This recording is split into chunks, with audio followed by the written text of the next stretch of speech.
I actually had one last question for you before we wrap things up, and this is my usual closing question, which is if you could go right back to before you started TripAdvisor, what would you tell yourself about marketplaces specifically?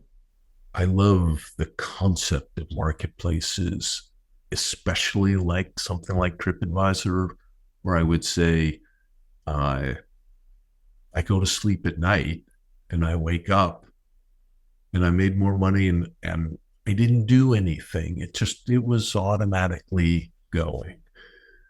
The network effects, like if they're not obvious, because you're more of an e-commerce store than a marketplace, like focus on them because they're your barriers to entry.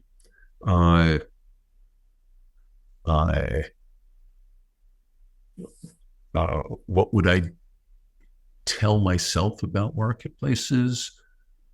I'd have to go back to like it's all about the people you bring in, the culture you define, uh, and then the standard amount of luck and timing that goes into starting anything. I guess I would add, uh, well, I'll tell you a little anecdote in my remaining minute or two.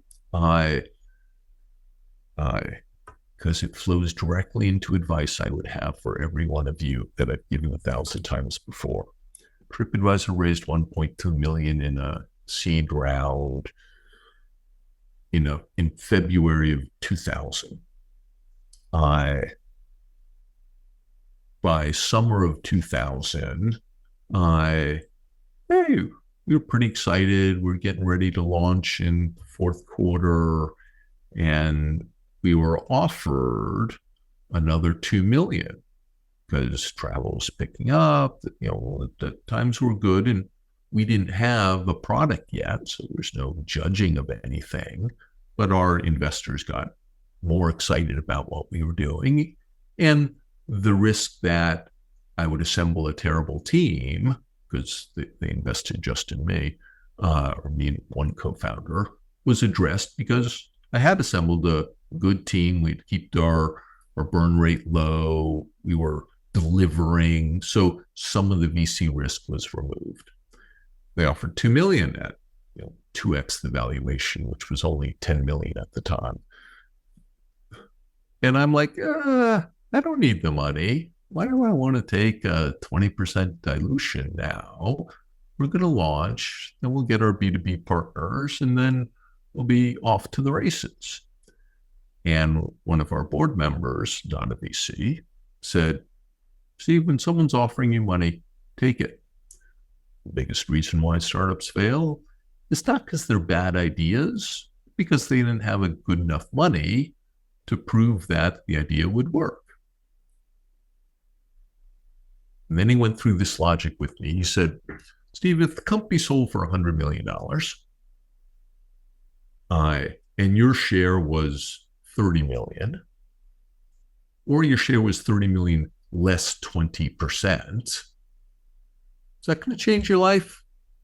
I'm like, no, not at all. Okay. If the company runs out of money and you have to start over, is that an impact on your life? I'm like, well, yeah. Good. So let's optimize for what will prevent the bad thing from happening, or hopefully prevent the bad thing from happening, and won't bother you on the upside. So we took the money.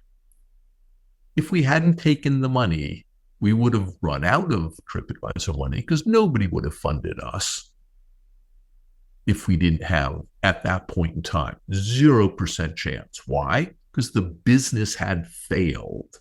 When we launched our B2B offering, we had 0 customers. It took us a year to get a customer.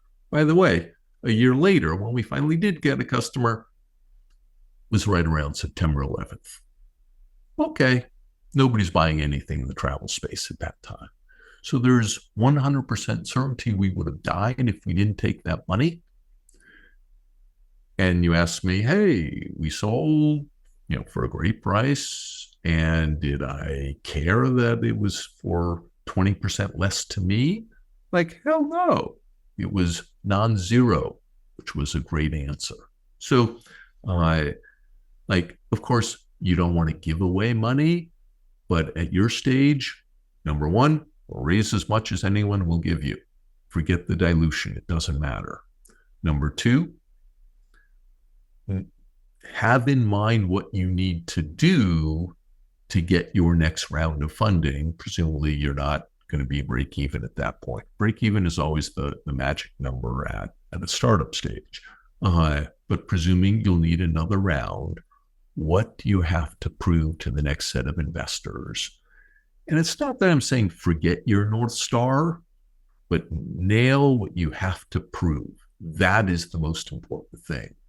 Not any of the other things that you know you'll need to do to make a successful business, but put together the pitch deck to raise your next round. What do those slides have to say, and prove it while you still have some runway to do so?